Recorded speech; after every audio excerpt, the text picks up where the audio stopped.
Hello again, it's me again. Basically, I was in prison from giving birth from the end of May because professionals took my baby off me, but they promised me that I could have my mental health medication back. Well, that didn't happen. Promises, promises. They all planned me to have a C-section and always put pressure on me to have a C-section. So I had a C-section. I found out then that social services went to court whilst I was in an operating theatre and took my child off me because they think I'm some sort of monster in Herefordshire and in the actual hospital and the child social services. I've been in foster care since I was 7 and they neglected me. They neglected me about my rights, my human rights, my health and safety, everything. And now they've taken my baby off me, give it to my sister to look after. I thought it could have been the making of me. And the child's father, William, his name is, in Herefordshire, if anybody knows him, literally needs to go and say to him, do you know what goes around comes back around twice as hard, so be prepared for it. And not being funny, the way that I was abused to have my baby in the first place, I let the police knew about it, and they come to my flat, and I was suffering, but I couldn't say anything because I had relied on the police for a safety blanket because felt like I was going to self-harm in my flat. They come knocking on my door, banging like fucking cunts.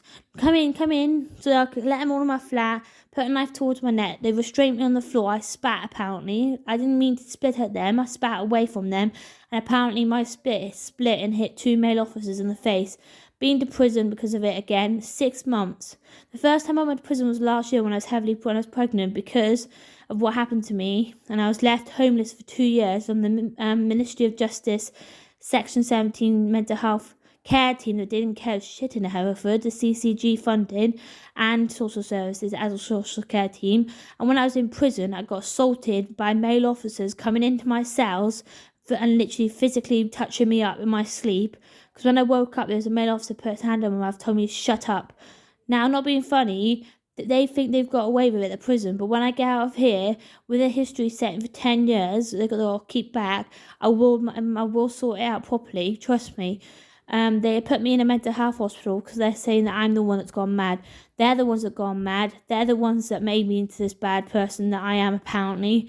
And I think I should have been mentally looked after well back then, instead of having a craft knife towards my neck in Herefordshire River as well, and getting arrested for a bladed article in public. I was homeless, police officers. I was homeless because the social services and adult social care teams didn't care shit about me and left me on the streets for 2 years. I was homeless, right? So what else do you think I'm going to end my life? Yeah? And that's just about it. That's how my life go. I get assaulted all the fucking time. I was assaulted to have my baby in the first place. And that's all the police say to me is, you can trust us with the information. How can I trust you when you've done me for assaulting 2 members of the police officers and assaulted verbally? And I never am a racist person towards people in Herefordshire Hospital. Everybody look me up, it's Natasha Woods, and you'll see what Hereford Times have written about me, which is unconsiderate. I am a good person, I am a Christian, and I believe in good stuff, but not everybody else do. I always get blamed between the police probation and fucking prison that I'm not the fucking right one that should be looking after my child. If they imagine them looking after their own child and having their child taken off them for 4 hours, how do you think they're going to believe? How do you think they're going to feel? Right, take care, look after yourself all. Take care, bye-bye.